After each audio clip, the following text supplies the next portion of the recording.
But the key to this play is watching the disruption that Cam Heyward causes. He's matched up against Blake Hance, who's brought in as an offensive lineman, but lined up at the tight end position. He's lined up outside of the Browns' left tackle, Jedrick Wills. He blows up not only the B gap, Ike, but the C gap as well. Nick Chubb forced to bounce the play outside. And Courtney, if you want to run the play, go ahead.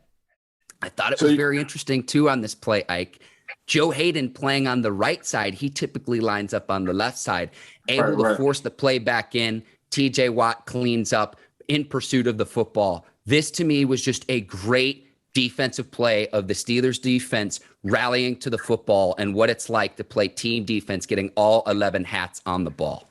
So you want to talk about, and I got a defense, and all I ask my defensive line is for penetration. So just look at the penetration Cam do. So Cam is playing on the other side of the field. And when you got a guy like Cam and your defense is playing on the other side of the line of scrimmage, man, that just helps you with the play calling as a defensive coordinator. So that's been typical Cam. Cam is not going to get on ESPN on that, but everybody in the world knows this defense runs off of Cam. So when you see that penetration, when you see this guy getting in the gaps, when you see a guy like Cam Heyward shooting two gaps, an A, a B, or a C gap, that's something you can't coach. So that's what I like about Cam, and that was crucial in that game.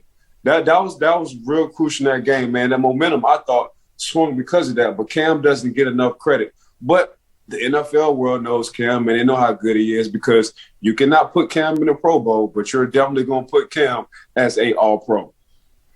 Yeah, and the footage courtesy of NFL Game Pass there, Ike. But you can just see the disruption that he causes. Chubb can't just run right into him behind the line of scrimmage.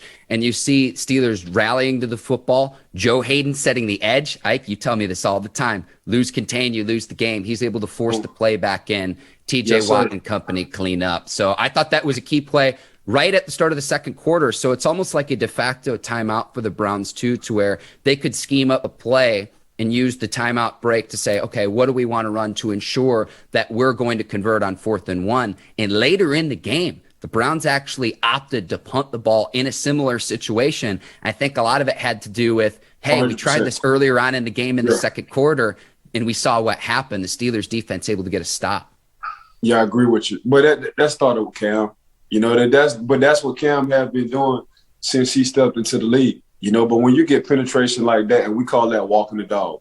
So when you get a defensive line walking the dog backwards like that as an offensive lineman, man, he's able to get that kind of penetration regardless on what gap it is and take up two gaps. He's really not supposed to do that, but that's just showing you strength and the power of Cam, man. So Cam came through at a crucial time in that game, Mark.